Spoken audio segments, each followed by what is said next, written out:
So students, पिछली class में हमने सेबी के बारे में पढ़ा कि security and exchange board of India जो है इसका काम क्या है, और हमने ये भी पढ़ा कि क्यों इसको सेटअप किया गया था, बेसिकली क्यों लाया गया था सेबी को। तो ये सब हम पढ़ चुके हैं। आज हम इसको पढ़ेंगे कि इसके फंक्शंस क्या हैं, इसके काम क्या है।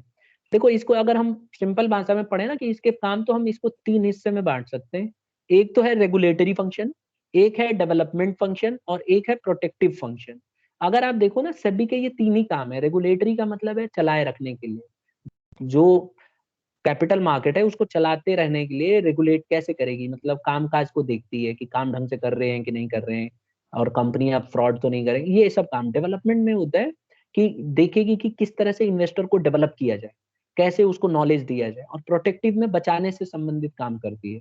तो सबसे पहले हम आज की क्लास में बात करेंगे रेगुलेटरी फंक्शन ऑफ सेबी, जो कि हमने पिछली क्लास में भी थोड़ा बहुत डिस्कस किया था। देखिए, सबसे पहला इसका काम ये होता है कि सेबी क्या करती है, जितने भी ब्रोकर्स होते हैं, और ब्रोकर्स भी आपको पता होना चाहिए कि ब्रोकर्स अलग से रखते हैं अपने लिए। तो जितने भी ब्रोकर्स हैं और सब ब्रोकर्स हैं मार्केट के अंदर, सबका रजिस्ट्रेशन कर लेती है सेबी। कुल मिला के जब उनको रजिस्टर कर लेती है सेबी, तो उनको बहुत सारे राइट्स उनसे छीन लिए जाते हैं। जैसे कि वो कभी भी शेयर्स अपने नाम पे नहीं खरीद सकते। तो आप इमेजिन करो, अगर कोई व्यक्ति को अपना कोई फायदा नहीं है, अपना कोई लाभ नहीं है किसी स्पेशल चीज में, तो वो क्यों बेईमानी करेगा। तो इसीलिए जानबूझ के जो सेबी है ना, वो ब्रोकर्स को जब रजिस्टर करती है तो उसको बोलती है कि आप अपने नाम से कभी भी कोई भी शेयर खरीदोगे नहीं और बेचोगे नहीं। Number one. नंबर टू, क्या करती है, ब्रोकर्स की पूरे रिकॉर्ड मेंटेन करके रखती है, ब्रोकर्स का बैकग्राउंड, ठीक है, और उनको क्रॉस चेक करती है, और उनके पूरे के पूरे डेटा उनके पास रहता है, ठीक है। और ब्रोकर्स को नंबर दिया जाता है, रजिस्ट्रेशन नंबर, और उस नंबर से वो लोग ऑपरेट करते हैं। और कल को अगर ब्रोकर कुछ भी फ्रॉड करते हुए पाए गए, तो फिर सेबी जो है उनके ऊपर एक्शन लेती है। तो इसीलिए आप देखेंगे ब्रोकर्स के ऊपर आप आंख बंद करके ट्रस्ट कर सकते हो। जितने भी security and exchange board of India के द्वारा दिए गए ब्रोकर्स होते हैं, रजिस्टर्ड किए गए ब्रोकर्स होते हैं, दे आर ट्रस्ट वर्दी, you can trust on them. तो ये एक इसका फायदा है। तो ये पहला काम इसका यही है। दूसरा है registration of investment schemes and mutual funds.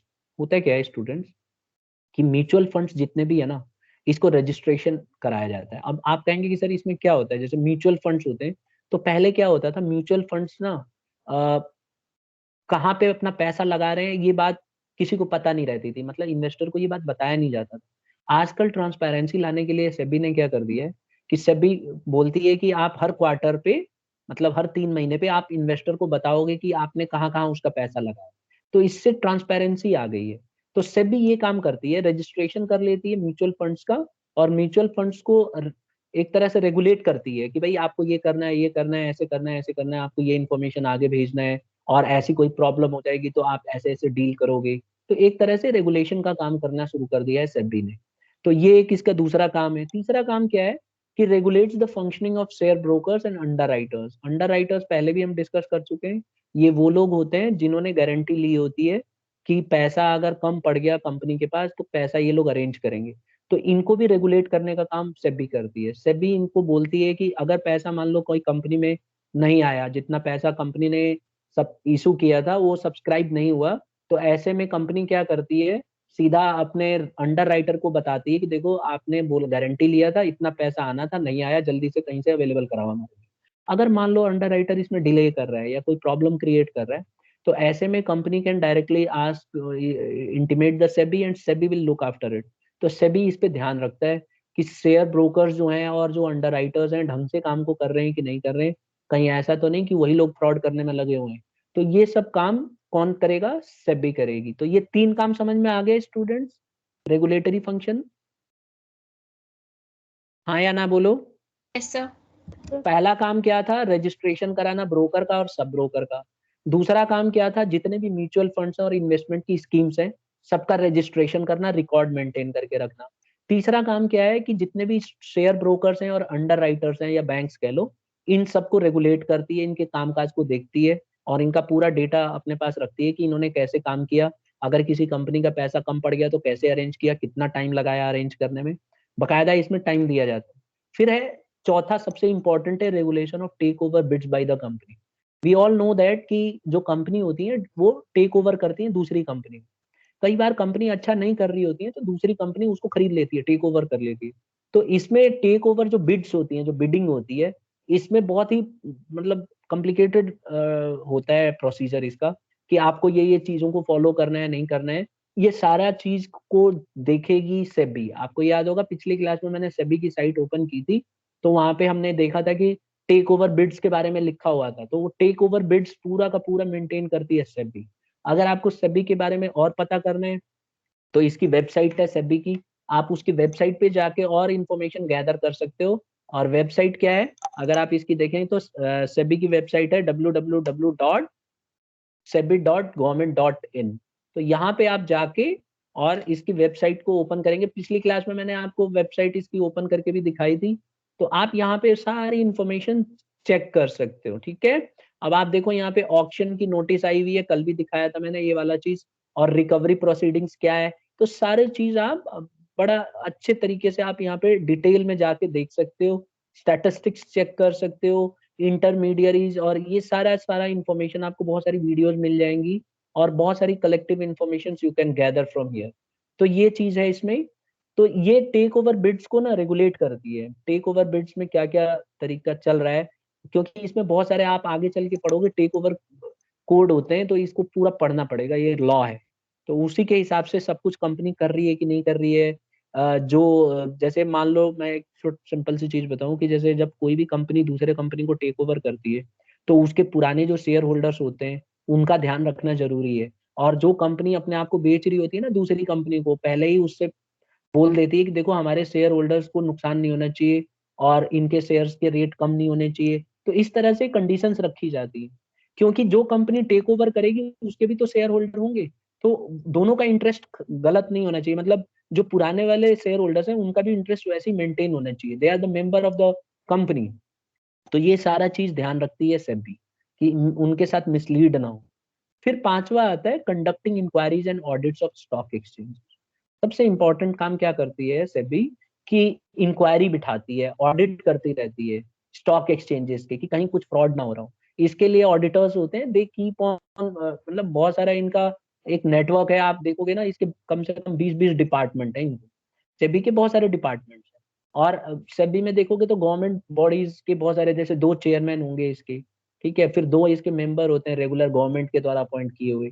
तो इस तरह से बहुत सारे आपको लोग, एक पूरा पैनल, अगर आप सेबी की वेबसाइट पे जाएंगे तो आपको सारी इंफॉर्मेशन मिल सकती है। अगर आप सेबी के बारे में देखेंगे ना, तो आपको सेबी के बारे में पूरा का पूरा, देखो यहाँ पे मैं दिखाता हूँ आपको थोड़ा बहुत, इसको देखो, द बोर्ड के बारे में आपको पूरा पता चल जाएगा। ये देखिए, ये मेंबर्स, इसके बोर्ड के मेंबर्स, ठीक है। तो इनके बारे में आपको पूरा ट्रांसपेरेंसी रहती है। कुछ पार्ट टाइम मेंबर्स भी होते हैं, कुछ परमानेंट मेंबर्स भी होते हैं, तो you can go there and visit the site, and you can know everything about SEBI.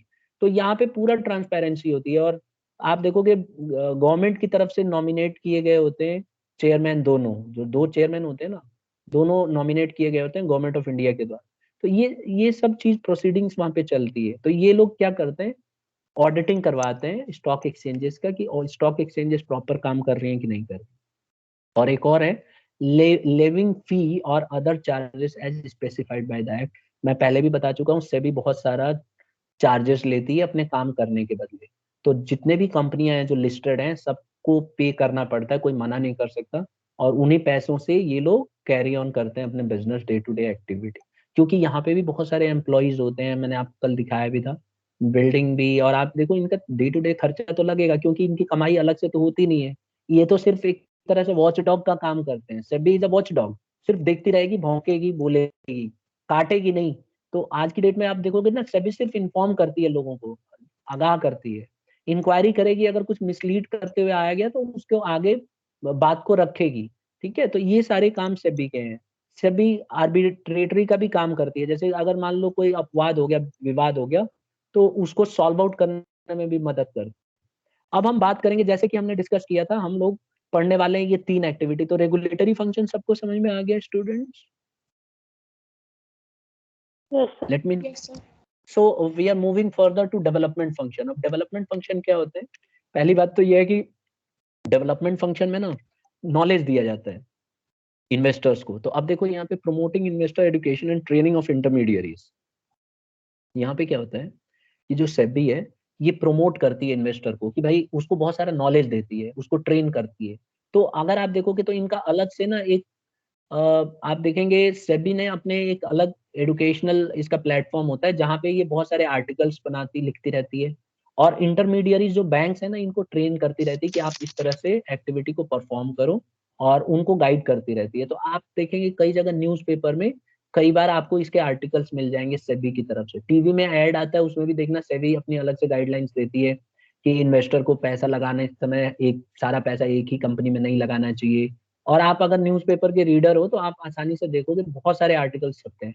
हर हफ्ते एक दो आर्टिकल कम से कम आपको सेबी के मिल जाएंगे। सेबी अपने खुद के पैसे लगा के और अच्छे अच्छे जो एक्सपर्ट्स होते हैं उनके व्यूज लेके और उसको न्यूज़पेपर में छापती है, मैगजीन्स में छापती है। ठीक है। तो ये इसका मेन काम क्या होता है डेवलपमेंट फंक्शन में सेबी का, कि जो इन्वेस्टर है जो पैसा लगा रहा है उसको नॉलेज देना, उसको बताना कि क्या क्या चीज सही है क्या गलत है, क्या चीज आपको ध्यान रखना है, और आप कैसे अच्छे इन्वेस्टर बन सकते हैं। तो अगर आप न्यूज़पेपर पढ़ेंगे ना तो उसमें बहुत सारे आर्टिकल्स आते हैं जिसमें आइडियाज दिए रहते हैं कि अगर आप पैसा लगाते हो तो क्या ध्यान रखना चाहिए, कैसे पैसे लगा के ज्यादा कमा सकते हो, किस तरह के मार्केट अच्छा चल रही है, किसमें आपको, मतलब सब अपने अपने व्यूज देते हैं। दूसरा है बहुत सारे रिसर्च वर्क करती है, पब्लिकेशंस करती है, तो इसके बहुत सारे पब्लिकेशन मिलेंगे। अगर मैं इसकी साइट पे ले जाऊँ ना, कल भी आपको ले गया था, क्योंकि साइट ओपन है तो मैं यहाँ दिखा सकता हूँ। आप देखो एजुकेशनल इनिशिएटिव क्या क्या लिया है इसने। आप देखिए यहाँ पे, अगर मैं इसके एजुकेशनल इनिशिएटिव लूँ तो ये बहुत सारे इंफॉर्मेशन एकेडमिक्स आप देखो। अगर मैं दिखाऊं, अगर मिल जाए तो देखो दिखा रहा हूँ एक बार, देखो रिसर्च मेथड्स ऑफ फाइनेंस, बहुत सारे एजुकेशनल रिसर्च ये लोग करते हैं। और बहुत सारे, एक बार इसको हटा के दूसरा दिखाता हूँ अगर मिल जाए तो, देखो कहीं ना कहीं होगा जरूर। ये देखो यहाँ पे देखो, ये रहा पब्लिकेशंस, देखिए ये रहा पब्लिकेशंस। अभी हम पढ़ रहे थे ना पब्लिकेशंस, तो ये लोग बहुत सारे पब्लिश करते हैं। देखो एनुअल रिपोर्ट निकाला है, एनुअल स्टैटिस्टिक्स है, handbook of statistics, monthly SEBI bulletin होते हैं, और कई सारी बुक्स पब्लिश करते हैं जो दूसरों को यूजफुल होती है, दूसरे लोग उसको पढ़ सकते हैं। तो यही पॉइंट था यहाँ पे कि रिसर्च करते हैं और पब्लिकेशन करते हैं। अगर आप रिसर्च का भी देखोगे ना तो बहुत सारे रिसर्च वर्क होते हैं इनके, ये लोग रिसर्च करते हैं। देखो मैं दिखा देता हूँ, अगर मैं यहाँ पे जाऊं तो देखो इनके रिसर्च क्या है, देखो वर्किंग पेपर्स हैं, ये कल भी दिखाया था मैंने, मुझे याद है। तो ये देखो वर्किंग पेपर है और सर्वे है, सेबी के डीआरजी स्टडीज हैं, और रिसर्च पेपर और आर्टिकल्स हैं बहुत सारे। तो अगर आप एक एक करके आर्टिकल्स के बारे में पढ़ेंगे ना तो आपको सारे आर्टिकल्स यहाँ पे मिल जाएंगे। ठीक है। आपको डेट डाल के और यहाँ पे और कोई भी आर्टिकल आप पढ़ सकते हो, जो न्यूज़पेपर में आर्टिकल आया होगा उनकी डेट डालिए और कीवर्ड डाल दो किसी भी चीज के ऊपर, तो आपको सारे के सारे आर्टिकल्स यहाँ पे मिल जाएंगे। तो ये इसका सबसे बड़ा फायदा। आई होप समझ में आ गया होगा सबको।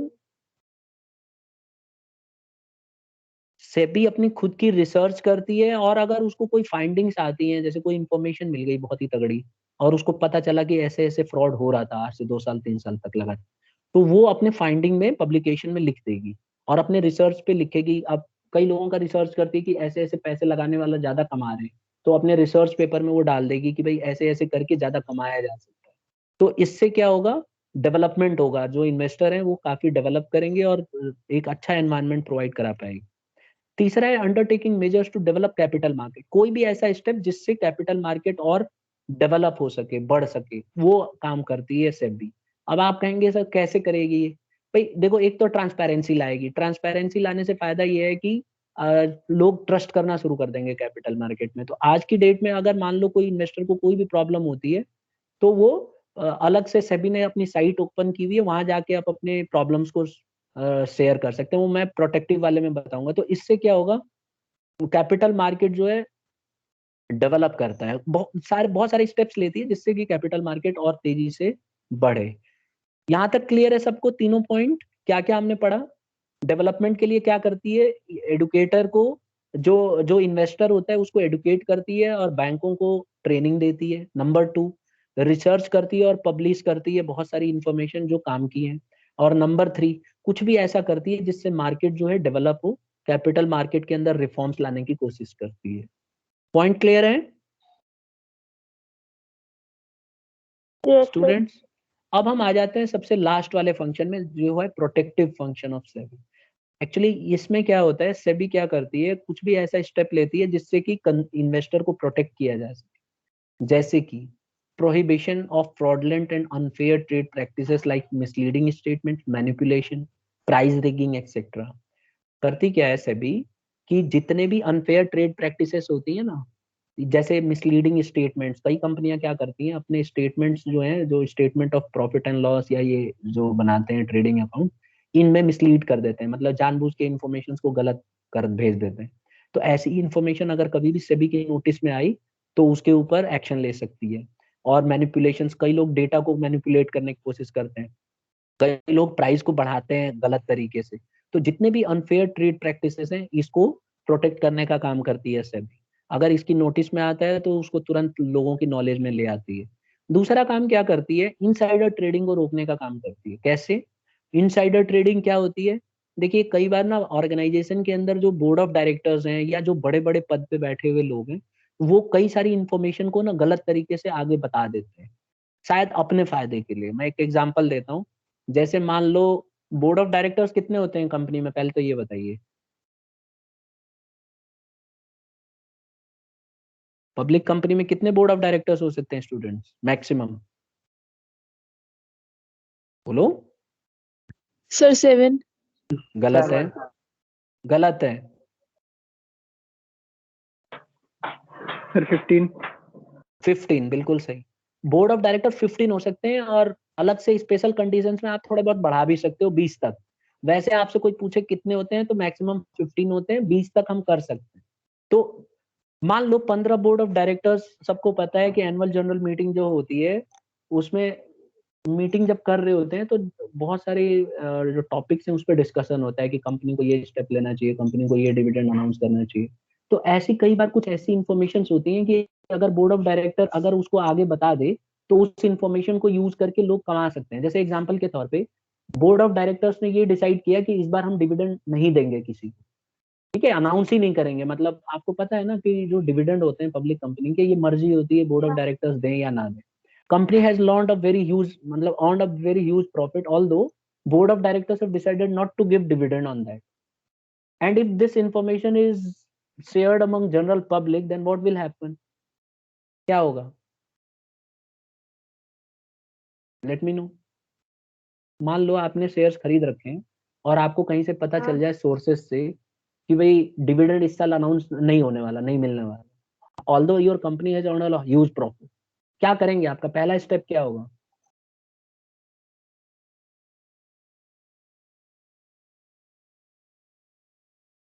गूंगे बन के बैठे रहो, मैं भी बैठा रहता हूँ फिर। बोलो, गौरी भारद्वाज क्या करोगी? शेयर्स को बेचोगी या अपने पास ही रखना चाहोगी? व्यू व्यू पूछ रहा हूँ बस, बोलो। सर एक बार सिचुएशन दोबारा बता दो। अच्छा, सिचुएशन ये है कि आपका ना एक इनसाइडर कोई है कंपनी में, बहुत अच्छा जानकार है, बोर्ड ऑफ डायरेक्टर अच्छे पद पे है। जब वो एनुअल जनरल मीटिंग हुई तो उसको, क्योंकि वहां पे सारी चीज डील डिस्कशन होता है, तो वहां डिस्कशन ये हुआ कि इस साल कंपनी जो है डिविडेंड अनाउंस नहीं करेगी। ये बात सिर्फ बड़े बड़े जो ओहदे पे बैठे हैं ना उनको ये बात पता है, लेकिन ये बात किसी को बतानी नहीं है, सबको पता है। उसने धीरे से आपको बता दिया, आपको पता चल गया, और आपने 10 लाख रुपए के शेयर्स खरीद रखे हैं, ठीक है। तो आप बताइए, और आपको ये भी लग रहा है कि यार डिविडेंड अगर अनाउंस नहीं करेंगे तो मार्केट में रेट भी कम हो सकता है, बहुत ज्यादा चांस है, क्योंकि लोग नाराज हो जाएंगे तो इसकी डिमांड कम होगी शेयर्स की। तो आपका पहला स्टेप क्या होगा? क्या आप शेयर्स बेचना चाहेंगे या रखना चाहेंगे? पहले तो ये बताओ। सर बेचना ही चाहेंगे। तो आप सभी, मेरे ख्याल से सबका व्यू यही होगा। एक दो बच्चे जो रिस्क लेने वाले हैं वही बोलेंगे, जो ईमानदार हैं, कि भाई हम तो कंपनी से जुड़े रहेंगे। लेकिन रियलिटी में यही है कि जितने भी शेयर होल्डर्स होते हैं ना, उनको कोई लेना देना नहीं पड़ता। हमने बिजनेस में पढ़ा है कि they are the real owners of the company, but the actual truth is everybody has purchased shares so as to earn profit, right? Therefore, to earn profit, what we'll do is we'll sell all those shares into the market immediately once we get that information. तो ऐसे में क्या होगा कि ये, इसी को हम बोलते हैं इनसाइडर ट्रेडिंग। अंदर के किसी बंदे ने धीरे से बात को लीक कर दी। जैसे ये बात लीक होगी, जैसे मान लो पता चल गया गौरी भारद्वाज को, पता चल गया मुझे, पता चल गया कोनिष्का को, ठीक है, पता चल गया अपने क्लास में कुछ बच्चों ने लगाया है या उनके पेरेंट्स ने लगाया, धीरे से उन्होंने जाके अपने पेरेंट्स को बता दिया कि ऐसा ऐसा है, तो उनके पेरेंट्स इमीडिएटली शेयर्स को बेचना शुरू कर देंगे। तो ये गलत माना जाता है। सेबी इस पे बड़ा ध्यान देती है कि कहीं ऐसा तो नहीं कि अंदर से कोई इंफॉर्मेशन लीक तो नहीं हो रही है, ठीक है। तो इसके ऊपर प्रोटेक्शन करती है सेबी। अब आप सोचेंगे कि सर ये कैसे पता चलेगा कि अंदर से किसी बंदे ने बताया है। तो सेबी का बहुत अच्छा प्रोसीजर है। मैं आपको वैसे ही देखो, आप बड़ी क्लासेस में जब जाएंगे तो इनके बारे में बहुत मतलब पूरा एक बुक ही रहती है।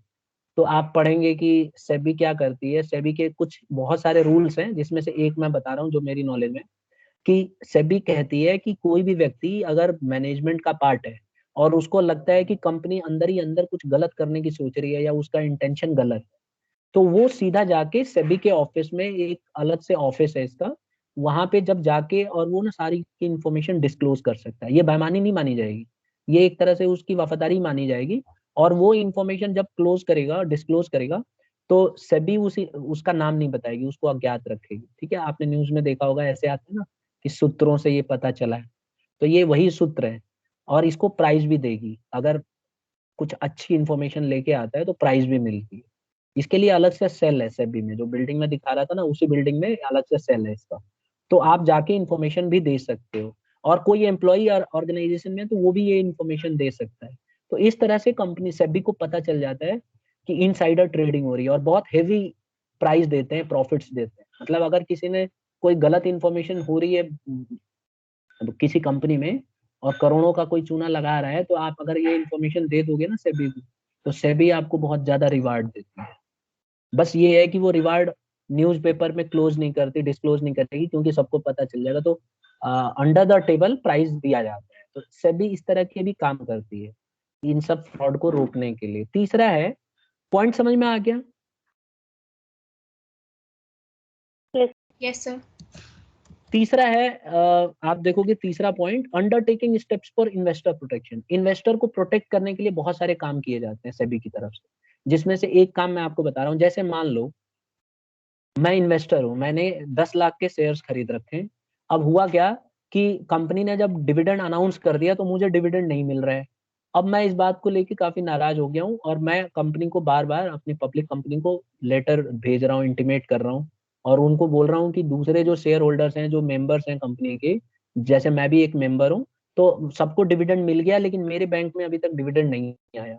और मैं कई बार लेटर लिख चुका हूँ, मेल कर चुका हूँ, लेकिन कंपनी कोई भी रेस्पॉन्स नहीं दे रही है। तो ऐसे में मेरी आवाज आ रही है स्टूडेंट्स? Yes sir. एम आई ऑर्ड? तो सेबी ने अलग से ना इस तरह के एक अलग से सेल बनाया हुआ है, जहां पे मैं अपनी इस प्रॉब्लम को हाईलाइट कर सकता हूँ, बता सकता हूँ, ठीक है। तो मैं क्या करूंगा, उसकी वेबसाइट पे जाऊंगा, वेबसाइट पे जाके सारी इंफॉर्मेशन डिटेल में डिस्कस कर लूंगा, और उस फिर से बताओ, मेरी मेरी आवाज आ रही है? यहाँ से कुछ प्रॉब्लम हो रही है नेटवर्क। आवाज क्लियर है? Yes sir. ठीक है। तो मैं क्या करूंगा, मैं सारी क्लोज कर दूंगा। हाँ, सर वॉइस ब्रेक हो रही है आपकी। एम आई ऑडिबल, या मेरी आवाज बीच में कट रही है क्या? यस सर, कट रही है। ठीक है। अब देखो, मैं फिर से एक बार बता देता हूँ कि मैं क्या करूंगा। मैं अपनी ये जो इन्वेस्टर, मैं अपनी प्रॉब्लम को ना उसकी वेबसाइट पे जाके सेबी की, और पूरा एक एप्लीकेशन फॉर्म के थ्रू मैं लेटर लिख सकता हूँ। और ये इंफॉर्मेशन सेबी सेबी जो है, ये सारी इंफॉर्मेशन कंपनी से डिटेल मांगेगी कि आप बताओ आपने क्या क्या, ये जो कंप्लेन की गई है कि आपने डिविडेंड नहीं दिया, बताओ कि आपने डिविडेंड क्यों नहीं दिया, और जल्दी से बताओ कि इस पे आप क्या एक्शन ले रहे हो। तो सेबी सेबी इस तरह से भी काम करती है, और आप उसकी वेबसाइट पे जाके अपने जो रजिस्ट्रेशन नंबर है उसकी वजह से, उससे आप देख सकते हो अपडेट कि क्या क्या आपने जो कंप्लेंट डाली थी, उस कंप्लेंट का रिजल्ट क्या रहा, ठीक है। तो इस तरह से कंज्यूमर को प्रोटेक्ट किया जाता है। एक और आखिरी पॉइंट है, promotion of fair practices and code of conduct in securities market. इसमें क्या होता है कि सेबी जो है एक प्रॉपर तरीके से फेयर प्रैक्टिस करने के लिए कोड ऑफ कंडक्ट बनाती है, और वो कोड ऑफ कंडक्ट सबको फॉलो करना पड़ता है। जैसे मान लो कोड ऑफ कंडक्ट बना दिया कि इतने दिन के अंदर आपको रेस्पॉन्स करना है, इतने दिन में आपको ये करना है, तो उसी तरह से कंपनियां स्टॉक एक्सचेंज में किया जाता है। जैसे मान लो मैं शेयर्स खरीदता हूँ, तो उसको 2 दिन T+2 बोलते हैं, हम पढ़ेंगे कि 2 दिन के अंदर आपको वो सारे ट्रांजैक्शन सिक्योरिटीज की डिटेल्स आपके पोर्टफोलियो में आ जानी चाहिए। जैसे मैं जो भी ट्रांजैक्शन करता हूँ, मेरे पोर्टफोलियो में सारी इन्फॉर्मेशन मुझे होनी चाहिए कि मेरे शेयर का रेट क्या है, क्या रेट चल रहा है, आज मैं बेचूंगा तो कितने में बिक जाएगा। तो ये सारी इन्फॉर्मेशन, इसके लिए कोड ऑफ कंडक्ट बना रखा है सेबी ने, तो इसी को फॉलो करते हैं stock exchanges. Am I clear? Yes, sir. ठीक है, तो ये तो हो गया हमारे स्टूडेंट्स प्रोटेक्टिव फंक्शन सेबी के। अब हम आ जाते हैं, जो टॉपिक हमारा रह गया था वो मैं बता देता हूँ। कुछ टॉपिक हमारा एक रह गया है ऑनलाइन ट्रेडिंग वाला। देखो ये वाला टॉपिक अभी हम खत्म करेंगे आज, ये खत्म करना है बुक। देखो मैं आपको फंक्शंस ऑफ स्टॉक एक्सचेंज पढ़ा चुका हूँ। आज जो हम लोग पढ़ेंगे ना, that will be trading and settlement procedures. जब हम ट्रेडिंग करते हैं, जो भी हम ट्रेडिंग करेंगे, शेयर्स खरीदना बेचना, तो इसका सेटलमेंट कैसे होता है, क्या प्रोसीजर है इसका।